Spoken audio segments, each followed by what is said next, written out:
I am a hiring manager at a tech company and I was hiring for summer internships a little while ago. We had a guy, about 19 years old, applying for a summer internship between his freshman and sophomore years of college. It was a virtual interview over Zoom because of COVID. A minute or two in, when I was introducing myself, his mom came in and introduced herself and started talking about her son's work ethic. I thought it was a little strange. I said something polite about wanting to hear from him. She just didn't get the hint and kept coming into camera frame during the interview and interrupting her son to answer questions for him. I asked a few technical questions which he seemed to answer well and then cut the interview fairly short. I thought that was all over and done with until I'd gotten an email from a woman, a month later, asking about her son's application. She seemed offended he hadn't gotten an acceptance or rejection. It bothered me. I felt bad for the kid honestly. Way back when I was a teenager, my mom used to pull the same shit.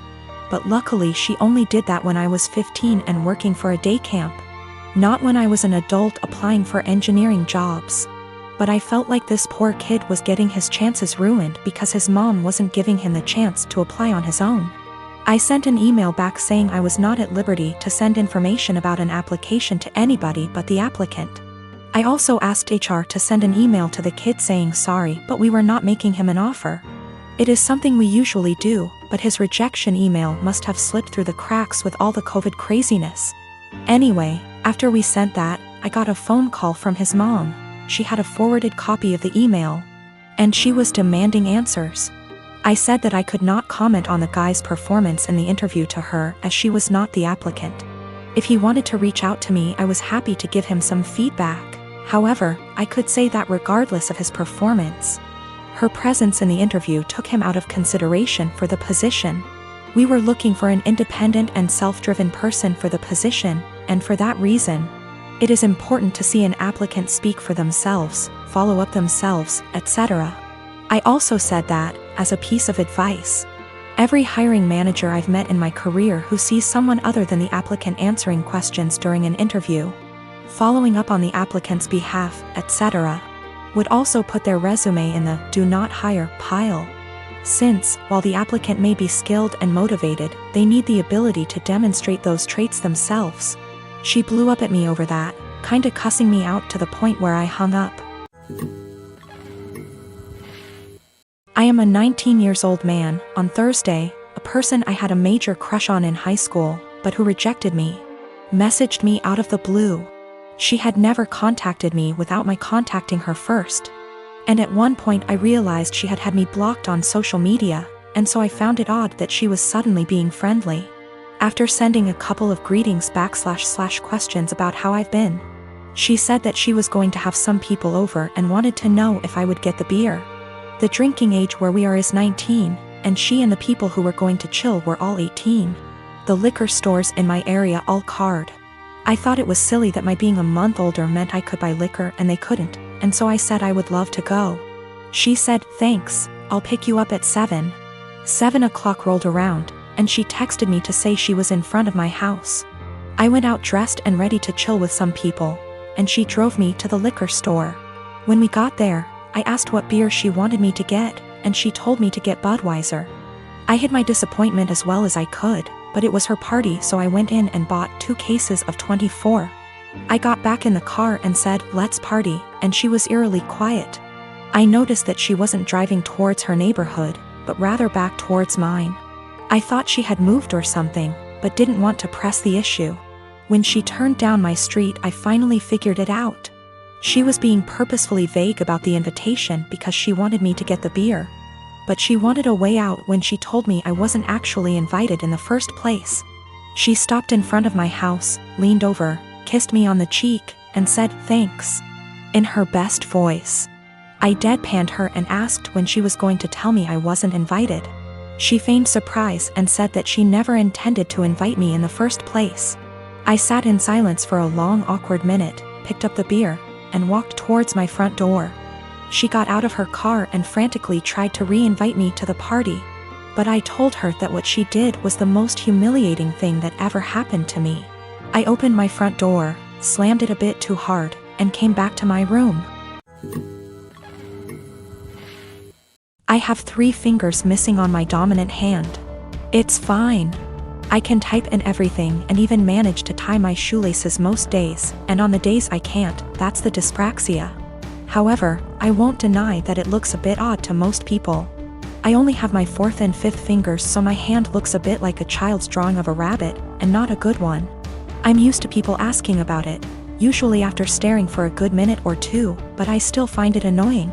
I really don't get why you'd think it would be an okay thing to ask someone about, but hey, I wasn't raised in a barn. Usually I nip the questioning in the bud by just explaining the truth from the get-go, and assuming that enough people will gossip about it that the message will spread by the end of the day. It always does. Anyway, I started a new job about a month ago, and I honestly could not face going through that same cycle again. I felt like the time had come to not play into it anymore and to make something out of it, and I decided to make myself laugh. When the first new coworker asked about it, I completely lied and told her that I chewed them off as a baby. I then decided to tell the next person who asked that I cut them off with a plastic knife at a picnic. And the next person that I was born with 6 fingers and they removed too many, and so on. All genuinely ridiculous reasons, but I'm a good actor and they actually believed my stupid lies. I didn't expect them to, a plastic knife, through bone, but there you go. Maybe they just thought there's no way I'd lie about how I lost my fingers. Within about 3 days, I learned that my coworkers had been arguing about the actual reason, and it seems like a lot of them now actively dislike me for lying to them. I'm probably going to have to make some cupcakes over the weekend with my super cool 3D printed adaptive whisk to get back into their good books.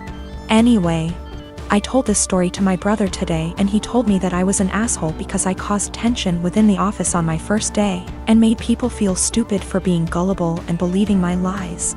My argument is that I'm not the asshole because they were asking a rude, albeit common, question, and because I didn't do it with the intention of deceiving them. I was just honestly fed up of the question and didn't think they'd think I actually severed 3 fingers with dental floss when I was 3. I'll accept my judgment, though.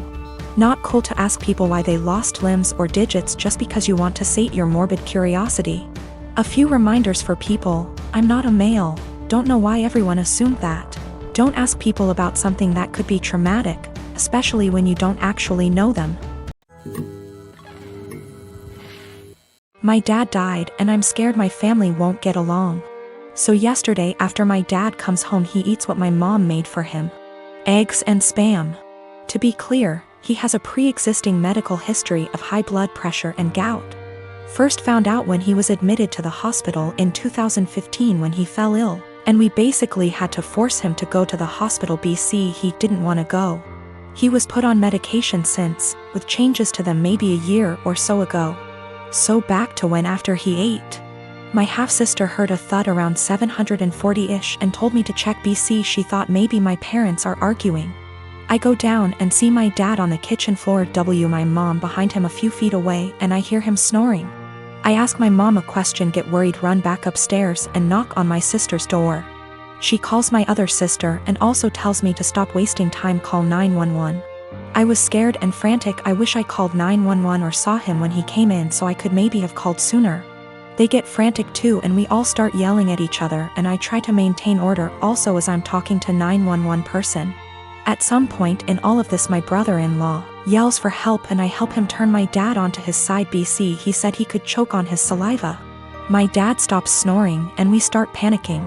The EMS tells us how to perform CPR, but my sisters keep yelling, and so I try to get them working together. They finally start working on it. One is doing compression and the other giving him air and sometimes rotating. Fire department and ambulance gets here and they start doing the same thing but also have defibrillators, and honestly, I'm just in shock still. It was maybe 8:03 p.m. when they came or so, I don't remember, it's all a blur. I checked my phone for timestamp, but I called twice so I forgot when original call was placed. They called it at 8:50 p.m. and I just began to lose it. My aunt comes and my sister is trying to call my dad's work to let his bosses know. We talk about how we want my dad's arrangements and agree on cremation. BC, we don't have the money for anything else, but also my sister wants the remains.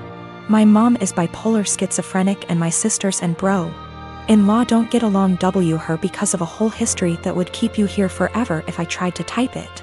My dad was a bad person, but he still chose us and tried his best to provide regardless of his fallacies.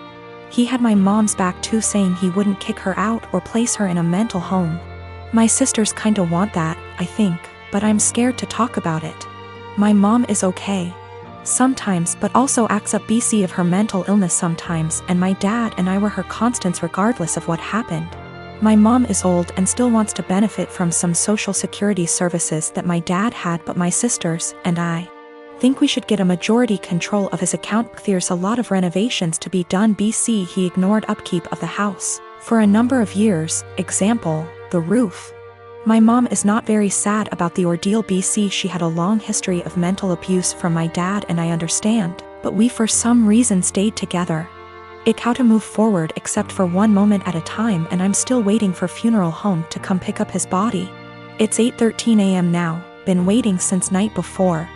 And I have been crying, but also I can't sleep, and I'm sorry if this doesn't meet guidelines. I just need to vent. Even though I told a few friends, I'm still in disbelief. How this will moving forward. I believe it can though. But it's hard to stay positive.